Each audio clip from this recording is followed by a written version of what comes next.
Oui, je vois que vous avez fait un stage chez Air France, mais quel rapport avec la communication? C'était un stage d'été en tant que steward. Et là, l'objectif était de développer mon sens du contact, donc de la communication. Parce que ça m'a beaucoup aidé, puisque moi j'étais relativement timide. Et puis j'ai appris que être efficace en équipe, c'est d'une, savoir prendre des initiatives personnelles et aussi respecter les conseils du manager. Et ça, je sais que ça me sera utile dans beaucoup de milieux professionnels. Oui, vous avez fait un stage en tant qu'assistant chef de publicité en dernière année. Qu'est-ce que vous faisiez concrètement? J'ai assisté le chef de publicité. J'étais responsable des délais de fabrication et du bout concurrence. J'en ai d'ailleurs un exemplaire si vous voulez.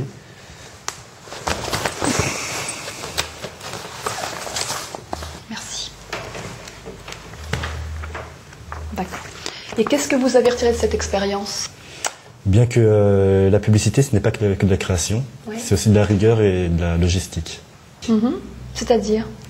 Mais chaque étape de la fabrication est très délicate. Donc c'est vrai qu'il faut toujours contrôler les délais de fabrication, qu'ils soient bien conformes au projet, enfin que les documents imprimés soient conformes au projet initial.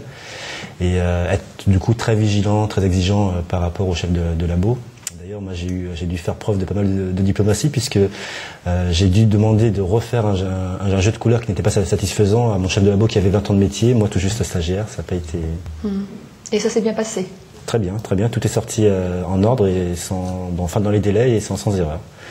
Et d'ailleurs, au début, le chef de labo m'a un peu râlé, et puis finalement, il a trouvé que j'étais plutôt consciencieux. Il en a d'ailleurs parlé au chef de l'agence qui m'a proposé un CDD pour remplacer une commerciale qui était partie en congé maternité. D'accord. Et vous avez donc vu d'autres aspects du métier avec ce CDD? Oui, tout à fait. J'étais très en contact avec le client et j'ai pu travailler sur l'élaboration de la campagne, mais bien en amont de la production. D'ailleurs, vous parlez de montage de partenariats culturels. Il a vu le jour? Eh bien, en fait, je devais travailler avec le groupe Chardy Plante et je devais leur faire des propositions de partenariat. Mais finalement, ça n'a pas pu se faire. Et pourquoi? Eh bien, en fait, je devais proposer à mon client Chardy Plante de s'associer à l'exposition Millet. Alors c'est vrai que c'était relativement pertinent pour l'univers horticole. Donc j'ai organisé une rencontre entre les responsables de l'exposition et le groupe Chardy Plante. Avec le responsable de marketing, on a travaillé sur des recherches de partenariat. Et nous avons passé pas mal de temps sur ce dossier et quand finalement nous l'avons présenté aux exposants, ils ont dû décliner l'offre parce que eux étant associés à la ville, enfin étant financés par la ville, ils ne pouvaient pas s'associer avec nous en tant que partenaire privé.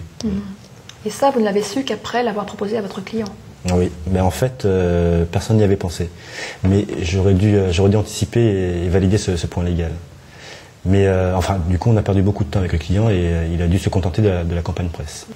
Et qu'est-ce que vous avez retiré de cette expérience? Bien que les bonnes idées ne sont pas toujours possibles.